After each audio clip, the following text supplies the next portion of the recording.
Ngā mihi tuatahi ki te mātua nui i te rangi, nāni I hanga te whenua, nāni I hanga te rangi, nāni I hanga ngā mea katoa.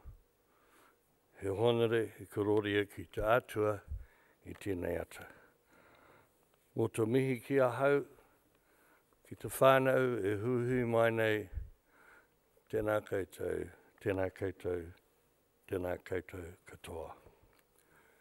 Chancellor of the University, Vice-Chancellor, staff, graduates, whānau, ladies and gentlemen. It is a significant honour to be part of this celebration, to acknowledge not only the achievements of graduates, but the leadership that Massey has shown over many years in shaping the hearts and minds of thousands of students. I particularly want to acknowledge distinguished Professor Paul Spoonley, who started teaching at Massey in 1979, a few years after I began as a distance learning student.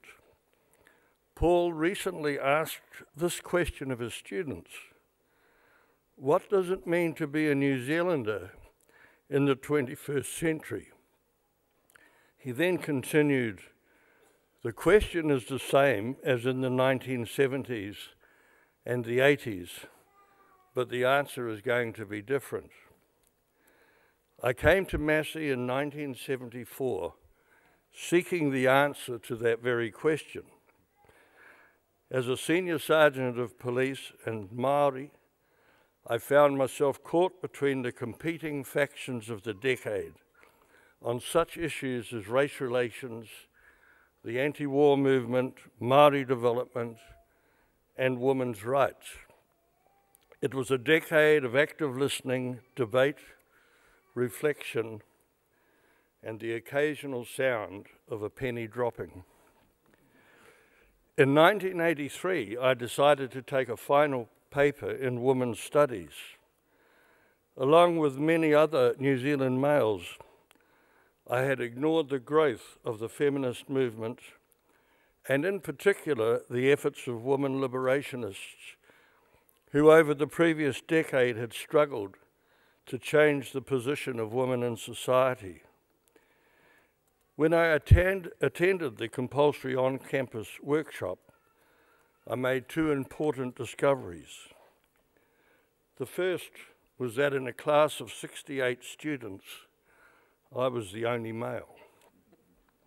The second discovery was that a sizable portion of the class didn't want me there and argued that I should be sent home. They needed the opportunity to talk freely with other women, to share their experiences and understand the impression in their own lives. The lecturer declined to grant me an exemption, and I stayed for the full 3 days. I made myself invisible and listened as women debated and discussed their place in society and the way in which women were routinely patronised and treated as less important than men by society, politicians, and the media. It caused me to reflect on my personal attitude toward my wife and daughters, to reflect on police reluctance to intervene in cases of domestic violence, and the lack of women in senior public management. It was quite a learning curve. At the end of the 3-day workshop, one of the more forthright women declared that I wasn't a bad sort of a prick after all. I scored an A+ for the course and had my final essay published in a Massey Compendium of Sociological Essays. The ultimate accolade came when I was invited to speak to my essay at a women's conference organised by Broadsheet, a monthly feminist magazine.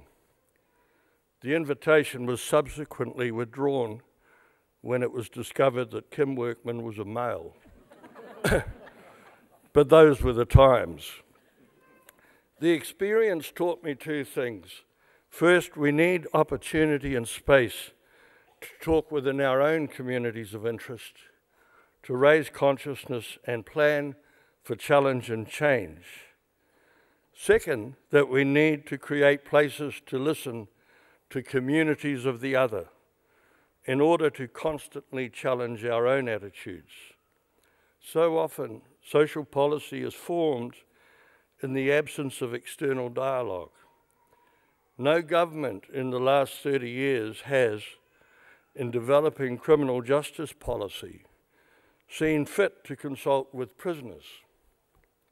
As a result, we have developed a criminology of the other in which offenders are stereotyped as members of a dangerous underclass.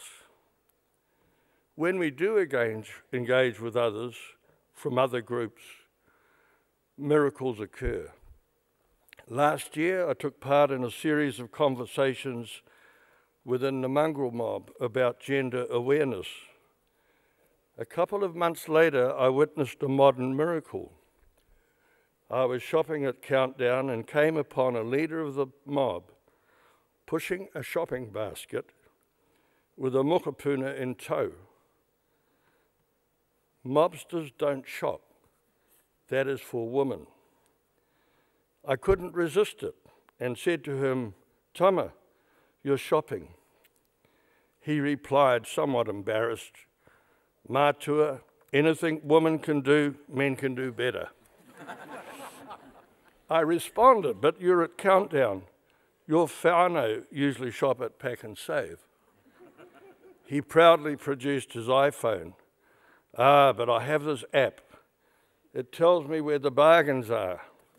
So I get the bargains at Countdown, and then I go down to Pack and Save. At that moment, the shop supervisor came rushing up. "Is everything all right, sir?" she asked. I was wearing a suit at the time. Tama and I exchanged knowing glances. "No," I replied, "it's not. My mate knows where all the bargains are and he won't tell me."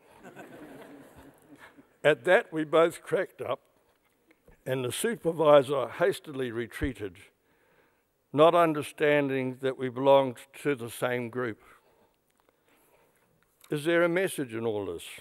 I have no doubt that amongst the graduates, there are people who will scale Mount Everest, who have the potential to be national and international leaders and people of great influence.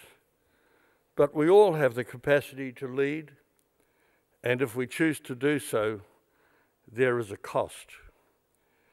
The price of vision and a determination to pursue that vision includes humiliation, loneliness, and abuse.